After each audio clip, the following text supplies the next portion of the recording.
How's it going? Good. How are you? Patrick. Yeah. Billy Fessler. Yeah. Nice to meet you. Good. How are you? Yeah, buddy. Hey, nice to see you. I apologize if my voice is a little bit gone. We had an early morning mat drill this morning. We were getting after it pretty good. So in advance, I apologize for that. Billy, I guess to start, how important was last year for you? I know Ryan today basically said you were de facto quarterback's coach, just running the offense. Just how important was that year for you to kind of get your bearings? Well, I think on a bunch of different levels, it was a really great opportunity. Going out to work for Coach Kelly at UCLA, and then, he made the decision to come here, and then, between him and Coach Day, just giving me the opportunity to come here and continue to work with them. I had been lucky to work with Coach Day and the offensive staff here in the past, and to get the opportunity to be back in this building was so critical to me. I feel like it's a special place, and once you get a piece of it and you're in it and you feel, what it's like to be part of the Woody every single day, to have the opportunity to come back is a no-brainer, and you're kind of always scratching an itch and trying to get back to that position. So first off, just the opportunity to do that was so awesome. And then you walk into that quarterback room, and the guys in the room, it was a special group last year. We're obviously kind of turning the leaf now and moving forward, but just to work with Will and to work with Devin and Lincoln and Julian, and Air when he was here, and just across the board. It was such a good group of guys, and I think that chemistry was a big reason of why, we had the success down the stretch. The opportunity to work with Will and to work with a guy like that's a pro, and the way he approached the game and the way he approached it with such great detail, and he always wanted to know more, and he was always trying to dive in and learn more. To me, it was, a big part of why he was able to go out and have so much success, because of the way he prepared. So just to answer your question, the opportunity to continue to learn from Coach Day and to work with him, to the opportunity to learn from Coach Kelly and work with him, and then work with the group of guys that I got to work with last year was a pretty special thing for me. So when Chip leaves, did you expect this to then be your job? Oh, I mean, don't think I don't understand. Like, being the quarterback coach at Ohio State is such an honor. It's a dream job. You start coaching and you start getting in this profession, and you think maybe one day if I work hard, I'll have that opportunity. So did I think so? No, I didn't. I wasn't sure. Coach Day can go out and find the best quarterback coach in the country. That's how special this place is. So when I was given the opportunity, just completely honored and so excited for the chance to do it. And I'm just excited to get rolling here and to start getting after it. How long did you have to think about it? 0 seconds. Billy, you have a pecking order going into the spring. I mean, you in your mind of who takes the first snaps. You understand what I'm saying? I mean, somebody has to take the first snap. Yeah, no, we do not. To be honest with you, Coach Day and I will sit down along with Coach Hartline and have those conversations. But the reality is we're going to let those guys compete, and we're going to let those guys go have equal opportunities. We are really far away from the start of fall camp and getting into the season. So more than anything, I'm just excited to watch them compete. I'm excited to watch them grow. Last year, both Lincoln, Julian, and then Tavian at the end of the year had the opportunity to see what it looks like, and to watch Will and watch how he operated, and to learn from him, and at the same time prepare to the level that, if something were to happen, they're ready to go in the game and go execute. So now to step into a role where they're competing for the job, is a little bit of a different deal. So I'm excited to see them compete more than anything. Can you give your kind of impressions of each of those three guys from what you coached Julian and Lincoln all year, and Tavian for a little bit? Just your initial impressions of those guys? Yeah.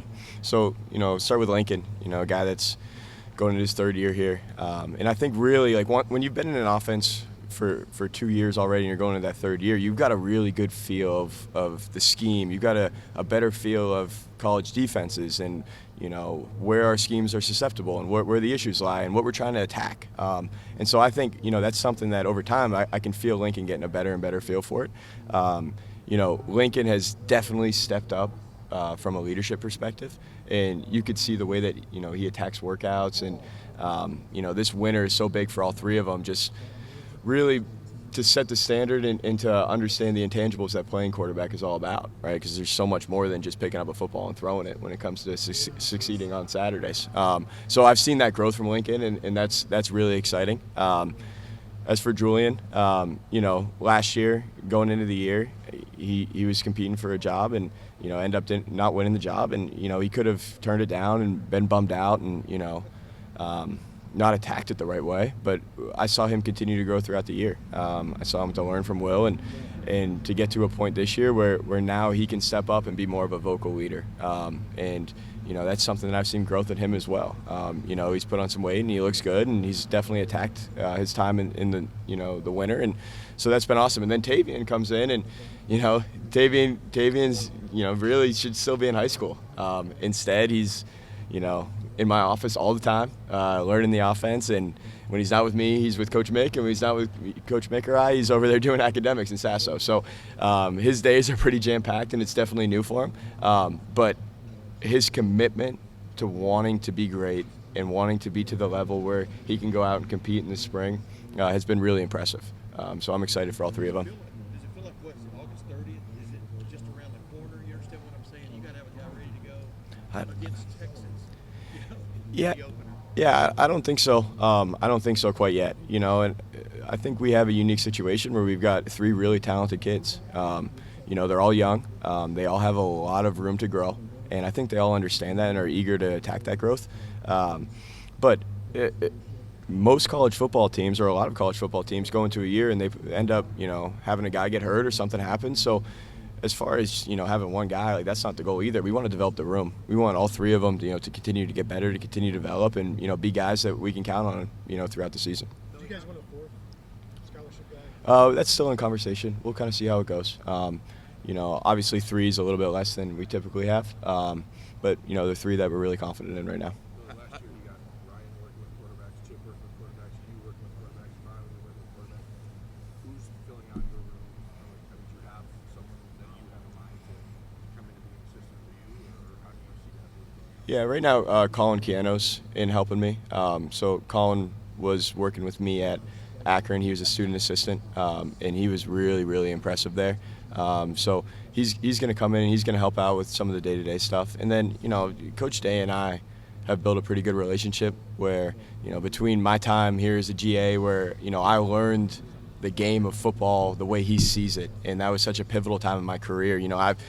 I was so blessed in college and then in my first my first job there that I got to work with Joe Moorhead. And, I learned so much football from that man. And I credit so much of my career to him. To put me in the position, but then having the opportunity to, maybe I'm going to see it through a little bit of a different lens and to learn how Coach Day sees it was so big for me in my development. So that couple years as a GA was awesome for me, and then last year to be able to sit in with him and really kind of see the game, in a similar fashion. And I'm always going to continue to learn from him because he's just such a special coach, but to be able to see it, in a similar way and to continue to bounce thoughts off him, to make sure that him and I are communicating it the same way. Coach Day will always be directly involved with the quarterbacks, and now Coach Hartline will as well. As the offensive coordinator, I think as the guy in that chair, you have to have a relationship with the guy that's in the huddle. I think that's really important. So, him and I have already begun conversations just about, how that's going to work out and how, he's going to continue to see the game the same way that the quarterback does and how he's going to communicate to them. Those conversations are already beginning. So it'll definitely be a combination of, us three. Billy, Tavian being there for the championship run, how did that, help with his development? Well, it's pretty cool. Just about every one of those games where he was at a playoff game or at the national championship, our guys were warming up and I'd grab him. I say, hey, look around. You got to take a couple minutes to take this in, right? This is what it looks like. This is what we work for. So, when you get to a really hard day in the winter, right, you just remember, no, I'm working to get to that point. So for him to have that experience and to be able to see that and, hopefully one day when he's in that spot, he's like, oh, I've seen this before. I know what it looks like. It's pretty cool, I think, just to have that banked in his memory. Julian's a pretty soft-spoken guy. How much does he need to kind of emerge as a vocal leader? Yeah, I think he comes off soft-spoken, but he's without question, come out of his shell. And I wouldn't even say he was soft-spoken last year. I think that he kind of understood that, Will was in charge of the offense and he knew that he was young and was still earning respect. A big part about leadership is you can't just walk into a room and start leading. You have to earn the respect of your peers. And Julian understood that. And, you know, I think he earned that respect throughout the year. And so this year you're definitely seeing him step up. Him and Lincoln both, you know, are in that phase where they've earned that respect. And so they're doing a really good job leading right now. And Tavian's doing a good job earning respect. So we're kind of in the middle right there between those two phases.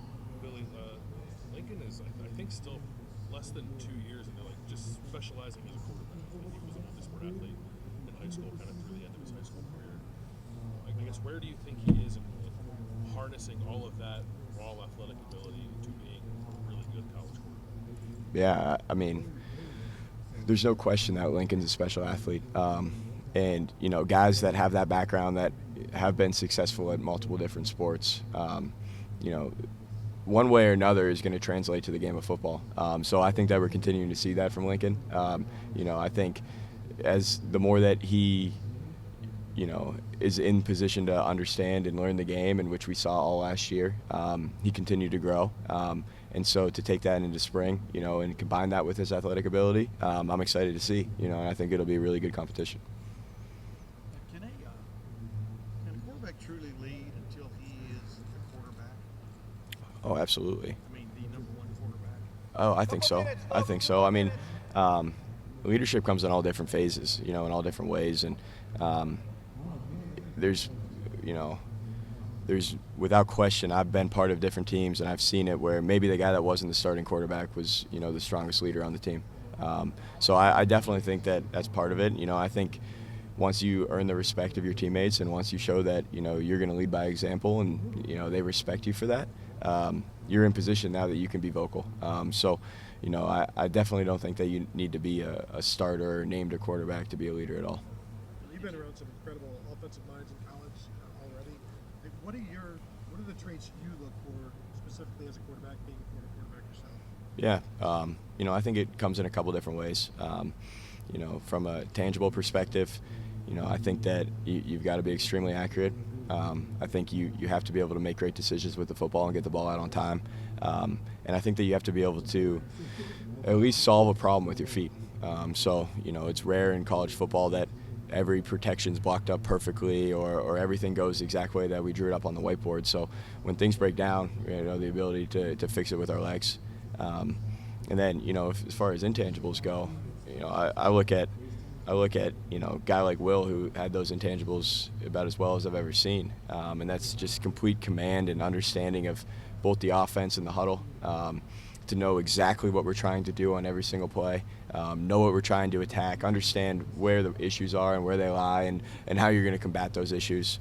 To be able to understand, you know, when it's time to move on, throw the ball away, move on to the next play, and then also to be mentally tough enough that when things don't go our way, to be able to react the right way and move on to the next play.